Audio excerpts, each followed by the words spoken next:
For today's top stories, Student-led relief efforts extended to typhoon-affected stallions. MMSU students weigh cafeteria convenience against Karinderia choices. And student leader juggles org-ACAD life work to support studies.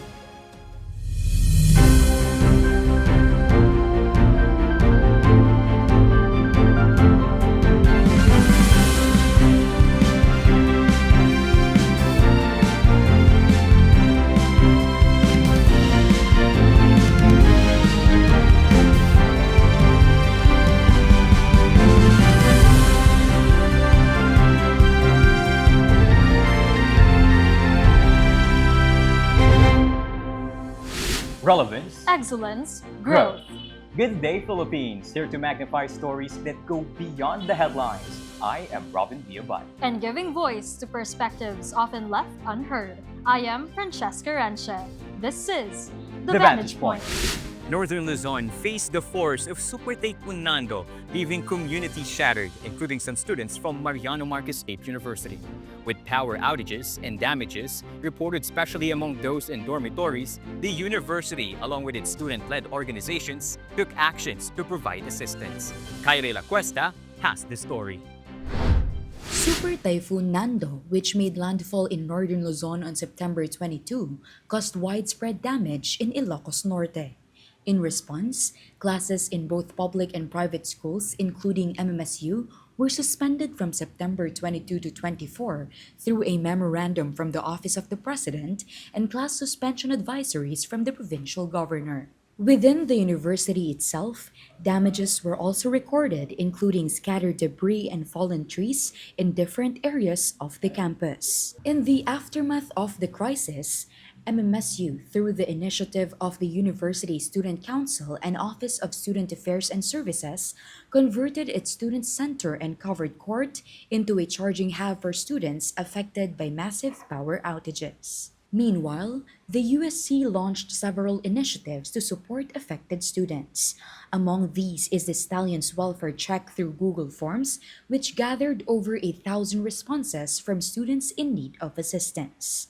The USC also spearheaded the One for Stallions donation drive, which ran from September 22 to 26, 2025, prioritizing students severely affected by the typhoon. College-based student councils and academic organizations also mobilized their own drives to extend food, financial aid, and relief support, focusing mostly on students stranded in their dormitories whose homes and families were hardest hit. Pagdating ko po dito, saka ko lang po nalaman na wala po palang pasok.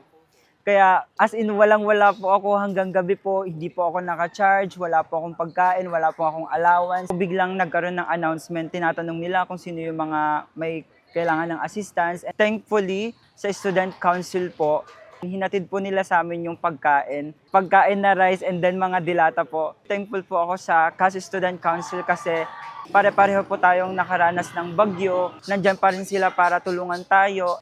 The typhoon's effect on the students emphasized the importance of the relief measures initiated by MMSU's leaders and student organizations in reaching out to those in need. Actually, I think hindi pa nalandfall yung typhoon. We started the initiative. We just gathered informations from our students who were affected or who are currently stranded here sa mga dormitories nila. Since we still have enough fund from our council and nag-base din kami sa database, doon kami nag-base kung ilan mabibigyan. For the future leaders, use all your resources para makatulong kayo sa mga estudyante. Just do it with the heart. Despite limited resources, MMSU, through its student-led organizations, continues to exert its best efforts to cope with the aftermath of the typhoon and provide relief to its members.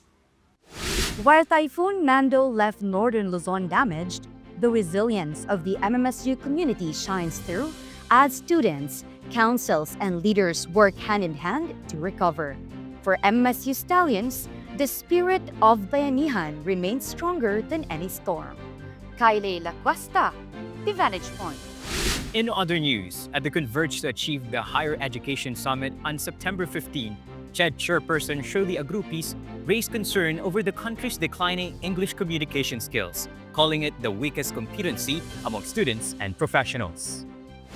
She stressed that many graduates still struggle to meet workplace demands despite holding diplomas, pointing to funding gaps, outdated curricula, unreliable data systems, and unequal access to quality education as key challenges. This concern is reflected in a 2023 Social Weather Station survey where only 47% of Filipino adults rated themselves competent in English compared to 75% who said they are skilled in Filipino.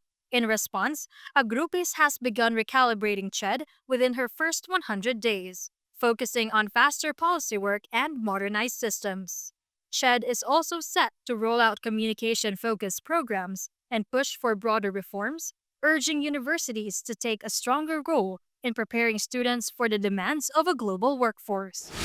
For many MMSU students, the daily question of where to eat lunch boils down to balancing budget, convenience, and quality, whether inside campus cafeterias or in nearby carinderias. Matthew Cabie has the story.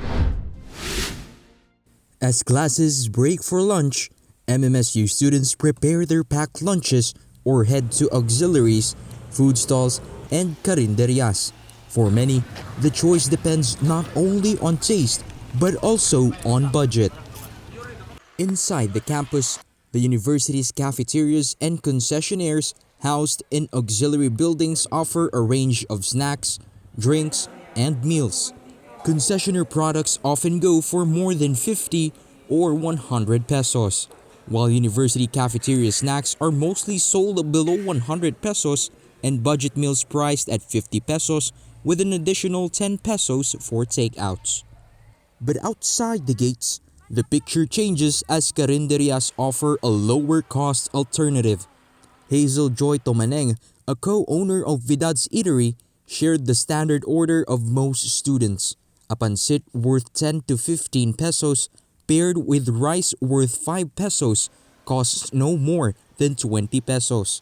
This already comes with free soup and drinkable water, which the cafeterias do not provide. Ti mostly nga an-anoon nga minti estudyante dagiti 10-5 ni 15-5 kasi yung 10-5 ada 10 nga pansit 5 nga rice with toppings na yon. Free kasi yung toppings mo either giniling or yung ground pork tapos dinardaraan yung dinuguan naman yon. Si budget meal mi nga minket idi kwa 60 pesos. Itatanagad kami ti 5 pesos kasi nagmahal yung gulay. When no pansit iti pair na DJ meat rice mi 60 pesos. Ngam no ada meat, vegetable and rice na 65 pesos. Tomaneng even included instances where they had to accommodate students who were tight on a budget by offering them meals worth 10 pesos. Agited kami pa lang dagitay 7-3. No daduma lang hanmot nga iso amin kasi nga lang iso lang amin dati iti kwarta kasi na kasi syempre alam mo't nga awanen ko na. Siyempre, kakmot lahat tabasit, adalang pamudpud na siguro mo ti ano na. But not all students share the same choice.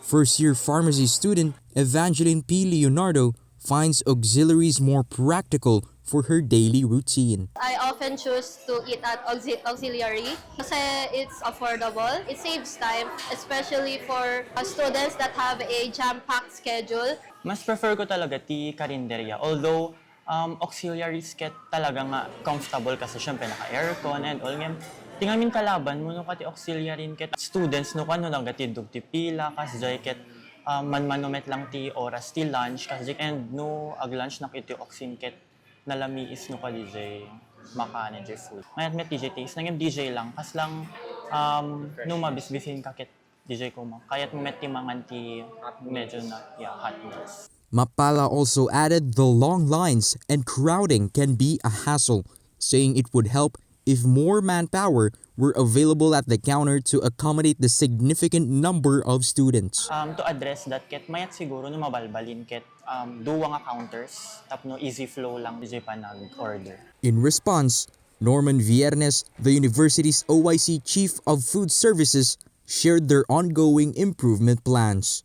Ngam no mga kajay tantin is 50 pesos. Ngam DJ packaging ngamin sometimes kat awam met tenti pang hugutak nga pangalaak DJ budget di packaging no ada mga yat take out. Yung makitkitak iti demands to ubing ken adu nga o may agan roll ti MMS ket nga nalaalakalat ta iti student meal ta iti university ket agis iskautak ti panganan outside the university. Mapag-compare ko no nalalakate metlaeng. At the same time, no nakagis scout nga agatgatang iti student meal iti ruwar, as much as possible, i-study dayay. Kasi kaya't kung kitain DJ way na, or sukat na, no ad-ado metlaeng iti sukat ni cafeteria. He also added that a new cafeteria is now under construction. In preparation pa kada ito'y baro nga cafeteria tayo nga under construction itatta, nga hoping nga malpas ageng ganat next year. Tapos iti kastakot mas nakumkomportablen ton dagiti estudyante tayo nga may mga dito'y cafeteria.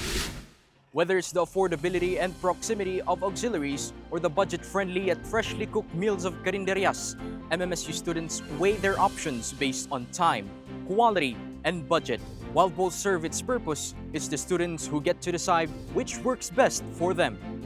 Matthew Cabye, The Vantage Point. From night shifts to organizational duties, Esibea's student leader juggles her role as Atom's president while providing for herself and helping ease her family's burdens. Samantha Flores will tell us more. In the midst of life's hustle, third-year tourism student Berna May Salacup balances her duties as president of the Association of Tourism Management Students while working night shifts at a fast food chain to support herself and her senior citizen parents. As their only child, she carries the weight of helping her parents while sustaining her studies, striving to ease their burdens as she works toward a brighter future. Salacup opened up about the realities of being a working student leader, reflecting on how she juggles her time. She admitted that the hardest part is balancing her time. Very narigat, agad adjust ka pa ng time management mo lang talaga from 8 a.m. to 5 p.m. sa maisot classic, tapos 6 p.m. to 12 a.m. sa mga duty ti EJ Macdo. Tapos mga sangpatak, lang, sana ko lang pa ag-study no, 5 minutes kasi. She went on to share how this effort has helped ease her family's burdens, especially with the many fees that come with being a tourism student. She explained that the financial strain grows heavier as she advances in her course. Di agrano na tama third year, adot magastos. Every weekend no agawid akot. Makita ko ni Papa nga ag for furniture namin isum na. So, dyan lang sa nabalay. Kat no, tay kasang nabanlogan kasi kat pa ag trabaho ng klatan tap no, kasang ada pang dagdag. So, DJ, manig pa di ag sasahod na akon kat ikakpay so da allowance. Siyempre, makapaproud kasi adamat tay times nga matreat mo pa isudan. Amidst the responsibilities she shoulders and the sacrifices she makes to provide a brighter future for her family, she still finds the drive to dedicate herself fully to Atoms, proving that her passion and commitment cannot be shaken by life's demands. Kasi I really have passion for Atoms. Amok na rigati pagsasabayan niya. Siyempre, kayat mo talaga kahit lahat gagawin mo ng paraan. Salacup encourages her fellow students who share the same struggles to keep striving, reminding them that passion and dedication can carry them through. In everything that you do, ada dapat passion mo. Nawan talaga passion mo, kahit hamo talaga kaya. Hamo kayang pagsisabay ka, sir. Awan say na, agugubra kang agsabsabay sa own passion. For Salacup, her family remains her source of strength and inspiration, the light that keeps her pushing forward in both work and leadership. Salacup's independence and dedication embody her courage, uplifting her family while forging a brighter future for herself. Samantha Flores, The Vantage Point. And those were the stories we've gathered for today. Beyond the headlines, we remain committed to uncovering the truth. No story is too small. No voice is left unheard. We are The Vantage Point.